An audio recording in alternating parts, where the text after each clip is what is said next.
The Buckley was a destroyer escort, smaller and cheaper than a full destroyer, built quickly and in great numbers for one job, to protect convoys and kill submarines.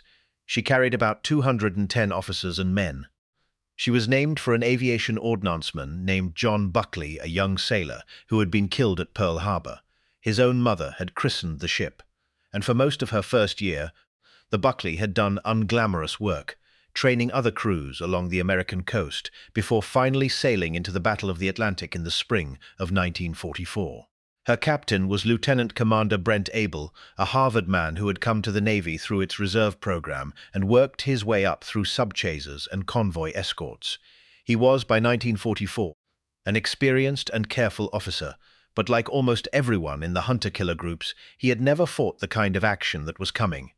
His men had radar and sonar and guns, and a doctrine that said you found the submarine, you shot it or depth-charged it, and you never ever expected to be close enough to touch the enemy. On the night of the 5th of May, the sea was calm and a near-full moon hung over the water, and somewhere ahead a U-boat was running on the surface. The U-boat was U-66, and she was one of the most successful submarines Germany ever sent to sea. Over her career, she had sunk more than 30 Allied ships, but by that May night her luck had run out. She had been at sea for about 100 days. Her crew were pale, exhausted, and filthy. Her supplies were nearly gone, and the hunter-killer group had been harrying her for days, so that she could barely surface to charge her batteries or breathe fresh air. She had surfaced in the moonlight out of sheer necessity, desperate for a supply ship that was never coming, and when her lookouts saw a ship approaching, they made a fatal mistake. At first, they thought it might be a friend. It was not a friend. A radar-equipped Avenger from the Block Island had picked up the surfaced U-boat in the dark and vectored the Buckley toward it, coaching the little ship across 20 miles of Black Ocean. For 45 minutes, Abel ran in at full speed in the bright moonlight, closing the distance, until the U-boat's lookouts finally realized their mistake. By then, it was too late to dive and run. The Buckley opened fire, and within a few minutes, her guns had silenced the submarine's deck weapons. Cornered on the surface, damaged, unable to escape underwater, U-66 did the only aggressive thing left to her. She turned toward the Buckley and tried to ram. Please take a moment to subscribe to the channel and to give this video a like and stay with us all the way to the end. For a few minutes, the two ships fought a running duel in the moonlight, the U-boat twisting and firing, the Buckley raking her with everything she had: 3-inch guns, 40mm and 20mm cannon, machine guns. The submarine dodged a torpedo the Americans fired. The Buckley narrowly dodged torpedoes fired back. And then Abel made a bold decision. Rather than let the damaged U-boat slip away into the dark, he ordered hard right rudder and drove his own ship straight at it. At about 3:30 in the morning, the Buckley's bow rode up onto the forward deck of U-66, and the two vessels ground together, locked, in the middle of the ocean. And here the modern war fell away, and something out of the age of sail took its place. With the Buckley's bow lodged across their boat and their own vessel burning and finished, the German submariners faced an impossible choice. Some of them threw up their hands to surrender, but others, desperate, cornered, with nowhere else to go, grabbed whatever they could and climbed up onto the deck of the American ship. It was not really a planned boarding action. It was drowning men reaching for the only solid thing left. But to the startled Americans looking down at Germans clambering onto their forecastle in the dark, it looked like exactly one thing. The enemy was trying to take the ship. The Buckley's guns could not help. The submarine was now so close and so low against the ship's side that the guns could not depress far enough to aim at the men swarming up her bow. The fight had become man-to-man, and the order went out down the deck. An order out of the history books: repel boarders. The sailors nearest the bow met the Germans with whatever they were holding or could reach. Men with pistols fired. A boatswain's mate dropped a boarder with his .45. Men without guns swung fists and fire axes.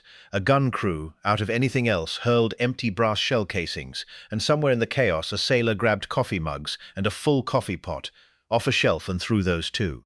The brawl lasted only a few desperate minutes, in the dark, on a heaving steel deck slick with oil.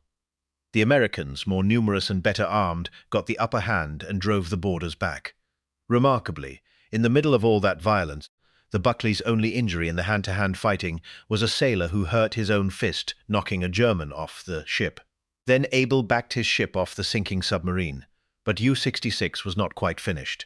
Free of the Buckley's bow, the crippled U-boat turned once more and rammed the American ship in the side, tearing a hole near the engine room and shattering one of the Buckley's propeller shafts. Even dying, she was dangerous. What happens next is the part of the story that matters most, and it's the part almost no one tells. If this is the kind of history you want more of, subscribe. We're just getting to it.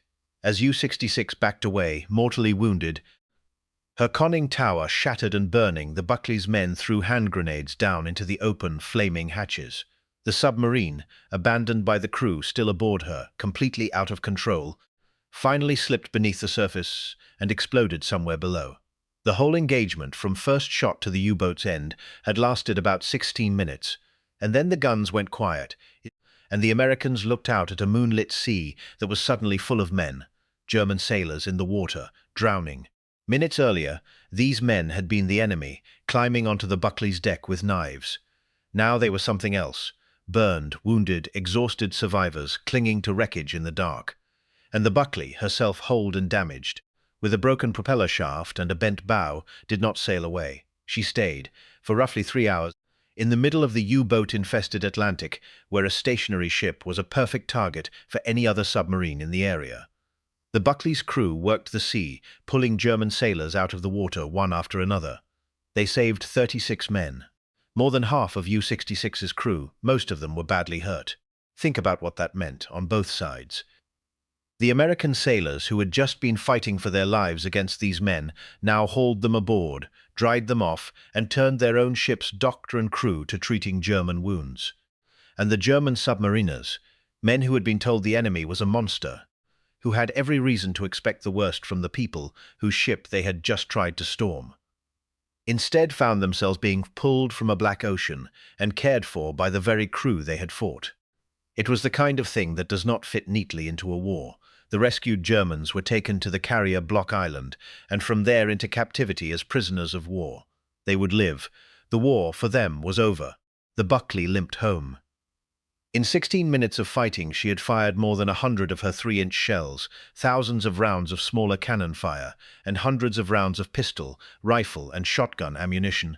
Plus, of course, the shell casings and the coffee mugs. Her bow was bent, her hull holed, her propeller shaft broken. She crossed the Atlantic on one screw and went into the Boston Navy Yard for repairs. Her captain, Brent Abel, was awarded the Navy Cross. Her crew received a Navy Unit Commendation. Senior officers called it the most exciting anti-submarine action of the entire Battle of the Atlantic. And then, mostly, history forgot it. For decades, Brent Abel said very little about it. He went home after the war, became a lawyer in San Francisco, and kept his medals and his memories mostly to himself. Colleagues who worked beside him for years never knew what he had done on a moonlit night in 1944, but he never forgot the men on the other side. The desperate courage of the submariners who had climbed onto his ship, and the 36 he had pulled from the sea. And late in his life, more than 40 years after the battle, he decided he wanted to look them in the eye. He found them. Working through veterans' associations, Abel made contact with the survivors of U-66, including the man who had been the submarine's executive officer on the night she went down. And in the autumn of 1987, in a suburb of Frankfurt, Germany, something remarkable happened. Brent Abel and 2 of his old Buckley shipmates sat down to dinner with 8 of the German sailors from U-66, the men they had fought hand to hand and then rescued 43 years before. The Germans gave the American captain who had saved their lives a hero's ovation. Enemies who had tried to kill each other on a steel deck in the dark now shook hands as old men and shared a meal. There is a detail from that reunion that says everything. Years earlier, back in 1942, Abel had chased a different U-boat that had been mining a Caribbean harbor and never caught it. It was only in Frankfurt, 45 years later, when the Germans showed him U-66's old logbook, that Abel learned the truth. The submarine he had failed to catch in 1942 was the very same U-66 he had destroyed in 1944.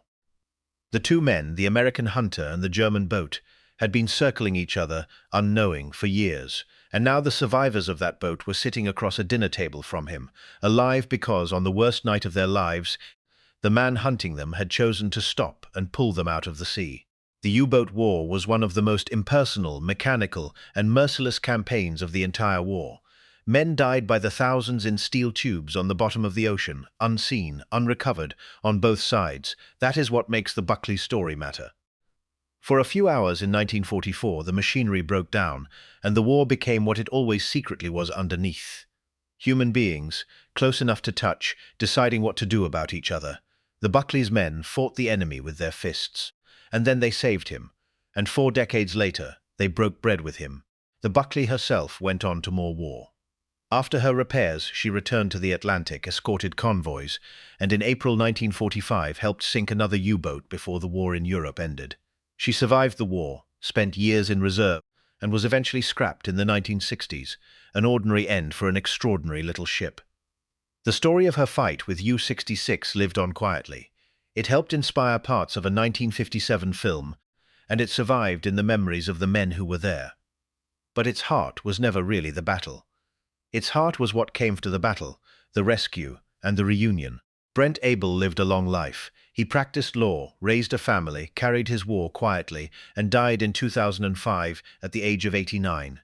To the end, the thing that seemed to move him most about that night was not that he had won a famous fight, but that he had been able, afterward, to save the lives of the men he had beaten, and decades later, to call some of them friends. The German submariners he rescued went home to Germany and lived out their lives, and had children and grandchildren, because on the 6th of May, 1944, an American crew fished them out of the Atlantic instead of leaving them to drown. Lieutenant Commander Brent Maxwell Abel, United States Navy, won the Navy Cross for the night his little destroyer escort ran down and destroyed U-66 in hand-to-hand combat, the last such fight in the history of the U.S. Navy. He was 28 years old that night. It was, as it happened, his birthday. 36 German sailors owed him their lives, and 43 years later, some of them told him so to his face. The USS Buckley carried a crew of a couple of hundred young Americans who fought an enemy with coffee mugs and then saved him from the sea. Most of them are gone now, and out in the mid-Atlantic, 4 miles down in the dark, the wreck of U-66 still lies where the Buckley sent her, a grave for the men who did not climb out in time. A war of radar and torpedoes that came down, in the end, to fists and coffee mugs on a moonlit deck. A crew that fought the enemy hand to hand, and 2 sets of old men who sat down to dinner together. 43 years to eschew because in won a battle, because on one terrible night the machinery of war broke down and left only human beings. The Buckley won a battle. What her men chose to do after the battle is why we still tell the story. People still marvel at the Buckley's fight, and argue about what it says that the same men who fought an enemy with their bare hands would then risk their ship for 3 hours to save him. Maybe you have a view.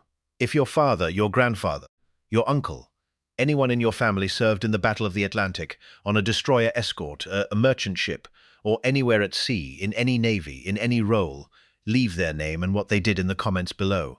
Don't just leave the name. Tell us one thing about them.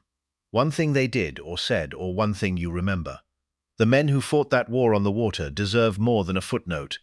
They deserve to be remembered as people. Subscribe if you want the next story. There are more of them.